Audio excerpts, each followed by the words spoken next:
morning motivational message, and we do motivation like we do our care and cleaning of the exterior because what you think about, you bring about. What you focus on the longest becomes the strongest.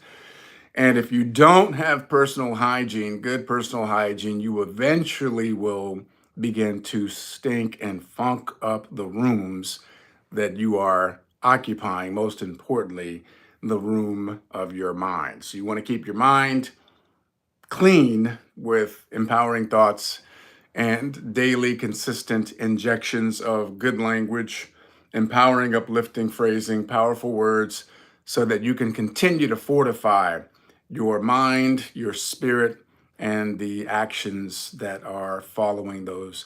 So let's talk about you are what you repeatedly do. You are what you repeatedly do. See, if you have a continual conversation with yourself that is negative, that is focusing on your limitations, that is beating yourself up, then you are nothing more than an amalgamation of those thoughts and words and phrases that you are feeding your mind and your spirit with. And so that will lead to a certain state that you emanate as you move through life. As much as you can mask over it with a smile and a pleasant demeanor, what's happening underneath is actually eating you away. And you want to have alignment. You don't want to continuously put on a mask of motivation or a mask of positivity over the rust and decay of negativity, poor habit patterns, low self-esteem, low self-worth, and low self-image. So it's very important. Understanding this very simple phrase, you are what you repeatedly do. How many times have you experienced an event in your life and it's a negative event? Whatever that particular dynamic is, however it came to be, if it was your fault or not your fault, if somebody did something to you, you did something to somebody else, an event beyond your control took place, whatever that negative impact event was, you experienced it one time. But what do human beings do? We relive it and replay it over and over and over and over and over again. And for some of us, it becomes a point of obsession. You are what you repeatedly do. And when you go down that toilet bowl flush, you find yourself entrapped and encapsulated by your past. Yes, I understand the impact of emotional trauma, the impact of an emotionally traumatic event, situation, circumstance. There are things that will scar us, there are things that will shape us, and they can be tremendous teachers as we are moving through life. They can actually drive us to develop a much more meaningful relationship with ourselves, with our Creator, because there are circumstances that we all are going to encounter somewhere along the way that literally drive us to our Creator. It's like I surrender. I'm throwing my hands up. I've done all I can do. I don't know what else you want me to do. I'm just going to obey. I'm going to do what you want me to do. Like I've tried it my way. It ain't working. We've all had moments where you cry out. And it's not even an intellectual thing. It's an impulsive spiritual crying out because you have reached your limit. I understand the impact of that. That does not give us the permission to continuously engage in that event in a way that keeps us prisoner to the past. But again, it's human nature. Think about so many of the so-called love songs or slow jams. And really what it is people whining and begging and moaning about who did them wrong and how you broke my heart and you left me and you did this and it's like, and they call it the blues, right? The blues or rhythm and blues, but they're storytelling. I get it. Like, there's some beautiful songs out there, but a lot of it is enabling the ability to marinate in one's misery. You are what you repeatedly do. So if you continuously relive that negative impact situation, event, circumstance, then what you're doing is you're becoming enwrapped in your past. You're becoming tied up. It's like a chain that is getting tighter and tighter around you, and you're just living there. You're stuck in the rear view mirror. And therefore, you don't even give yourself the opportunity to look toward the future because you're so buried in the past.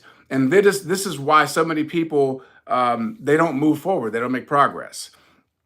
It's not a good way to spend your time. You are what you repeatedly do. So you owe it to yourself to break free of those chains, for the chains of habit are too light to be felt until they are too heavy to be broken. How many of you all have encountered permanent victims? You're not a victim. You are what you repeatedly do, though, but you're not a victim. How many of you all know people that are permanent victims? They keep retelling and reliving the same traumatic story over and over again in order to make excuses, in order to gain sympathy, in order to cover up the fact that they've been unwilling to do the work in order to move forward. We take the lessons from that event. We embrace the scar that we carry. And for most of us, it's going to be internal. You don't get to see it. But if you have encountered anyone, they have a story behind any scar, right? We all got the scraped up knees, and this happened when I fell off my bike, when I scraped this here, and when I broke this arm, and this arm's actually stronger than this one. And when we have stories, right? And we don't revel in the misery of the story, the pain of the moment. We talk about it more often than not as a badge of honor. I've been living my life, and I had enough courage to take a risk, and I fell flat on my face and scraped my arm, but I got right back up on that bike, and I realized I had courage, and I was still just as adventurous, even though I knew I was going to risk getting hurt. It was okay. I was willing to go for the adventurous side of it. And so understanding that we are what we repeatedly do. What if we made the decision to repeatedly engage in uplifting conversation? What if we made the decision to repeatedly engage in the future that we are committed to, even though we're coming from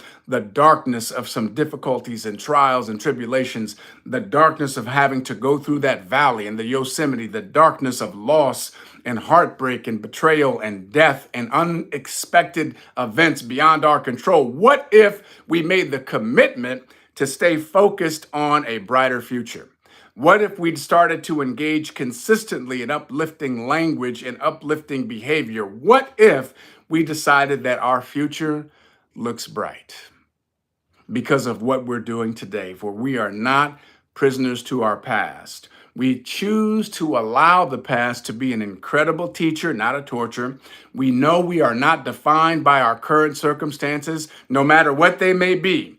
High, low, in between, our current circumstances are not our conclusion, and we make the choice to focus on a brighter and better tomorrow by how we show up today. For we are what we repeatedly do, how we talk to ourselves, the language that we engage in, the thoughts and the thought patterns that we continuously produce from this brilliant machinery that is called the mind. So I submit to you as we start a brand new week on this Motivate Monday that you be intentional about your words, about your language, about your thoughts. And if you catch yourself going down the toilet bowl flush, focusing again and again on some negative event, you are not a victim. You can choose how you're going to respond. You can choose the words that you're going to live from. You can choose the pictures and the images that you're going to focus on. It doesn't mean that you're not going to have some negative things trying to fight for space in your mind.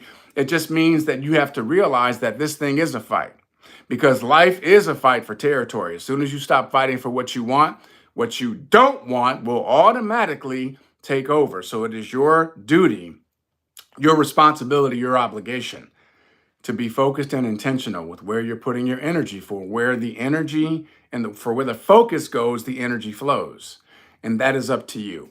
So if you got some value, go ahead and like and subscribe. Please share this message with somebody else, because it's a blessing to be a blessing. Let's go out here and make a powerful week. We'll see you in the morning.